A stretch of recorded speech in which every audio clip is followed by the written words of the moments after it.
কিন্তু একটা জিনিস আজও পর্যন্ত আল্লাহর কসম আদম নবীকে সৃষ্টি করার পর থেকে এখন পর্যন্ত পরিবর্তন হয়নি। বলেন তো তার নাম কি? তার নাম তাওহীদ। কোরআন কি বলেন? তাওহীদ।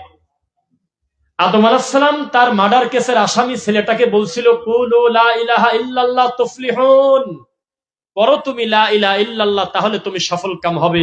নূহ আলাইহিস সালাম তার ডুবে যাওয়া ছেলেকে বলেছিল কুলু লা ইলাহা ইল্লাল্লাহ তুফলিহুন, তাড়াতাড়ি নৌকাতে ওঠো, তাওহীদের পতাকা ধরো, নইলে ডুবে যাবে, নইলে ধ্বংস হয়ে যাবে। ইব্রাহিম আলাইহিস সালাম পৃথিবীর সবচাইতে বড় একটা জালেম বাপ পাইছিলেন, বড় একটা নিমকহারাম বাপ পাইছিলেন।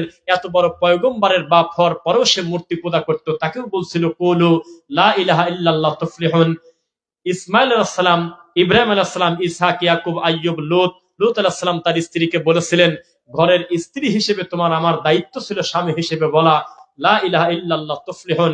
তুমি যদি লা ইলাহা ইল্লাল্লাহ মেনে নাও তখন তুমি সফল কাম হবে, মানে তুমি জান্নাতে যাবে।